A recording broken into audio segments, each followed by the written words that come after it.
روایات میں اس کی تفصیل آتی ہے وہ دھوبی تھا، دھوبی. دیکھو اللہ تعالیٰ ہدایت دینے پر آئے اور اس کا ذکر اللہ نے قرآن میں بھی کر دیا. اس کو اللہ تعالیٰ نے ہدایت کی توفیق دی. اس کو خیال آیا کہ میں تو ایمان قبول کر لیتا ہوں لیکن میری جو قوم ہے یہ اپنا بہت نقصان کر رہی ہے پیغمبروں کی باتوں کا انکار کر رہی ہے. اس کے دل میں قوم کی خیر خواہی کا جذبہ پھوٹا اور قرآن میں آتا ہے وجاء من اقصى المدینہ رجل یسعی، شہر کے کنارے سے ایک آدمی آیا دوڑتا ہوا. اتنا مبارک آدمی اللہ تعالیٰ نے اس کا نام تو نہیں لیکن اس کا تذکرہ کر دیا. فرمایا پتنی ہزاروں سال پرانی بات ہے لیکن جب بھی رمضان میں تلاوت ہوگی کوئی تلاوت کرے گا سورہ یاسین کی اس رجل کا ذکر لازمی ہے. ایک آدمی تھا جو دوڑتا ہوا آیا شہر کے کنارے سے اور کہنے لگا یا قوم، اے میری قوم، اتبعوا المرسلین، ان پیغمبروں کی بات مانو، اتبعوا من لا یسألکم اجرا وهم مهتدون، دیکھو ایسے لوگوں کی اتباع کرو جو تم سے کوئی معاوضہ طلب نہیں کر رہے. انہیں دنیا کی لالچ ہوتی تو تمہیں دعوت کیوں دیتے، تمہارے ساتھ کمپرومائز نہیں کر لیتے. انہیں تو کچھ نہیں مل رہا سوائے مخالفت کے، تو یہ بھلا تمہیں کیوں دعوت دیں گے؟ اگر پھر بھی دعوت دے رہے ہیں تو یہ ان کے مخلص ہونے کی علامت ہے، لہذا ان کی اتباع کرو. اور پھر کہنے لگا وما لی لا اعبد الذی فطرنی، بھلا مجھے کیا ہو گیا کہ میں اس رب کی عبادت نہ کروں جس نے مجھے پیدا کیا. یہ پیغمبر اپنی عبادت کی طرف نہیں بلا رہے، اللہ کی عبادت کی طرف بلا رہے ہیں. تو مجھے کیا ہو گیا جس خدا نے مجھے بنایا ہے، مٹی سے پیدا کیا، میں اس کی بات کیوں نہ مانوں. دیکھو آج کوئی مولوی صاحب کہتے ہیں نا، علماء کہتے ہیں داڑھی رکھو اور پردہ کرو عورت کو، تو کہتے ہیں مولوی جو ہے نا، یہ مولوی یہ پرانے زمانے تقیہ نہیں، یہ قوم کو پیچھے ہی لے کے جاتے ہیں، الٹی بات نہیں کریں گے، قوم آگے اور یہ پیچھے. تو میرے بھائی وہ اپنی بات کر رہا ہے، یہ اللہ کی طرف بلا رہے ہیں. یہ داڑھی حکم، عورت کو پردے کا حکم، نماز کا حکم، یہ کس کا حکم ہے؟ اللہ کا. تو یہ نہ دیکھو کہ یہ مولانا صاحب کی بات ہے. ہو سکتا ہے مولانا صاحب سے تو خود اللہ قیامت میں سوال کرے گا وہ خود بھی عمل کر رہے تھے یا نہیں کر رہے تھے. یہ دیکھو کہ یہ بات کس کی بتائی جا رہی ہے. تو اس دھوبی نے کہا کہ اے میری قوم، یہ نہ دیکھو کہ یہ پیغمبر تمہیں اپنی طرف بلا رہے ہیں، یہ دیکھو کہ یہ پیغمبر تم سے بات کیا کر رہے ہیں، دعوت کس کی دے رہے ہیں تمہیں. یہ دعوت دے رہے ہیں رب کی عبادت کی، ان بتوں کی نفی کرو اور خدا کی عبادت کرو. تو کہنے لگا وما لیا، میرے لیے کون سی رکاوٹ ہے اس بات میں کہ میں اس رب کی عبادت کروں جس نے مجھے پیدا کیا. وَإِلَيْهِ تُرْجَعُونَ، اور ہم نے لوٹ کے جانا بھی اسی کے پاس. یہاں تھوڑی رہنا دنیا میں ہمیں. أَتَّخِذُ مِن دُونِهِ آلِهَةً إِن يُرِدْنِي الرَّحْمَنُ بِضُرٍّ لَا تُغْنِ عَنِّي شَفَاعَتُهُمْ شَيْئًا وَلَا يُنْقِذُونَ. پہلے اپنے ایمان کو اس میں چھپایا ہوا تھا، چھپا کے نہ دعوت دے رہے ہیں ان کو، یہ بتانے کے لیے مجھے کیا ہو گیا، میں کیوں نہیں کروں بھائی. یعنی صرف یہ ظاہر کرنے کے لیے کہ میں بھی غور کر رہا ہوں اس معاملے میں. اور پھر کہنے لگا کہ میں ان کو اپنا معبود کیوں بناؤں کہ اللہ اگر مجھے نقصان پہنچانا چاہے تو یہ معبود کچھ نہیں کر سکتے. ایسے لچر، ایسے کمزور. آج لوگ جاتے ہیں نا مزاروں پہ، چڑھاوے چڑھاتے ہیں، اور پتہ نہیں ابھی کچھ دن پہلے یہ قبرستان میں یونس مسجد ہے، اس کے سامنے ایک عورتوں مردوں کا میلہ ٹھیلا لگا ہوا تھا. سارے مشرک حرام خور جمع ہو جاتے ہیں وہاں. جتنے مشرک اور جن کو حرام کھانے کا شوق ہے نا، سارے وہیں جمع ہو جاتے ہیں. پتہ نہیں نیاز اور ٹونڈے پونڈے کیا کیا ٹھونستے ہیں. گند کھانے کی جس کو عادت ہو نا، اس کو حلال میں اللہ نے لطف مزہ رکھا ہی نہیں.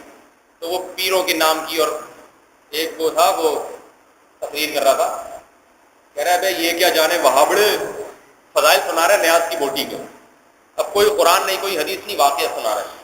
تو وہابیوں کو کہہ رہا ہے وہابڑا، تاکہ وہ تھوڑا سا برا لفظ بن جائے، ان کو تکلیف ہو. تو وہ تقریر کر رہا ہے کہ نیاز کی بوٹی میں کتنی طاقت رکھی ہے خدا نے. کہہ رہا ہے بھائی ان وہابڑوں کو کیا پتا نیاز کی بوٹی کیا ہوتی ہے، یہ کیا جانے وہابڑے. کہہ رہے ایک دن ایک چیل جو ہے نا نیاز کی بوٹی لے کے اڑی، تو قبرستان سے گزر رہی تھی، منہ سے اس کے بوٹی گر گئی نیچے غلطی سے. اس بوٹی کی برکت قبرستان میں گرنا تھا کہ سارے مردوں کی اللہ نے مغفرت کر دی. کہہ رہے سبحان اللہ ماشاء اللہ سبحان اللہ. تو یہ آج کل دلائل ہوتے ہیں قرآن و حدیث. ایک کہہ رہا تھا کہ بھائی یہ وہابڑوں کو کیا پتا 11ویں شریف کی بوٹی کیا ہوتی ہے. تو کسی نے کہا بھائی وہابڑے تو 11ویں نہیں مناتے، لیکن یہ 11ویں کا قرآن حدیث میں ثبوت تو دکھاؤ. تو اس نے کہا قرآن شریف میں لکھا ہوا ہے. قرآن شریف میں لکھا ہوا ہے 11ویں. کہاں لکھا ہوا ہے؟ کہتے ہیں دو دلیلیں ہیں قرآن شریف. اچھا بھائی بتاؤ. کہہ رہے بتاؤ سورہ فاتحہ قرآن کی اہم سورت ہے یا نہیں؟ ہاں جی بہت اہم ہے. اور قل اللہ احد بہت اہم ہے یا نہیں؟ ہاں جی بہت اہم ہے. تو آپ بتاؤ سورہ فاتحہ کی کتنی آیتیں ہیں؟ 7 آیتیں. قل اللہ احد کی 4، 7 اور 4 کتنے ہو گئے؟ 11. تو 11ویں ثابت. 11 کے عدد میں کوئی بات ہے جو ان دونوں کی اور کہنے لگا اور بتاؤں؟ ہاں جی اور بتائیں. ان بھابڑوں کو کیا پتا قرآن حدیث کیا ہوتا ہے، ان بھابڑوں کو کیا پتا.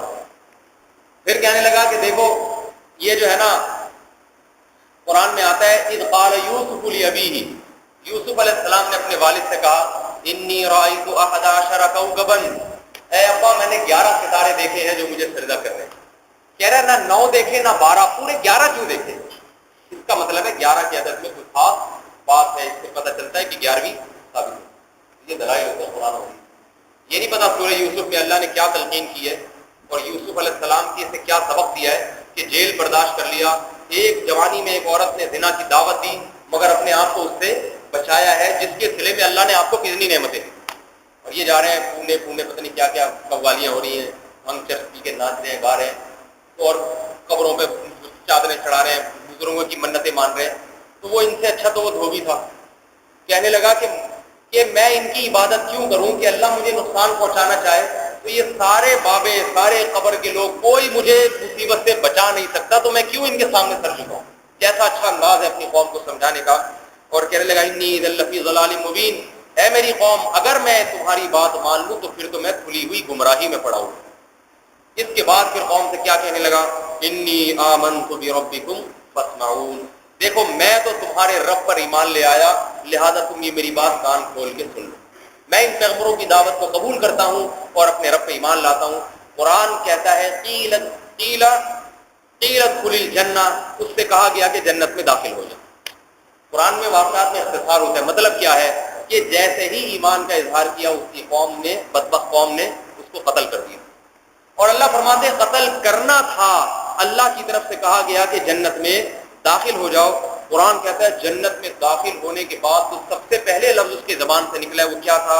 یا لیت قومی یعلمون، ہائے کاش میری قوم کو پتہ چل جائے بما غفر لی ربی، کہ اس توبہ کی برکت سے کیسے اللہ نے میرے سارے گناہوں کو معاف بھی کر دیا، وجعلنی من المکرمین، اور مجھے عزت داروں میں کیسے اس میں شامل کر لیا. اتنی نعمتوں میں مجھے اس نے دے دیا. کاش میری قوم کو پتہ چل جائے کہ جس کو ہم نے قتل کیا ہے اس کے ساتھ آگے حالات کیا پیش آ رہے ہیں.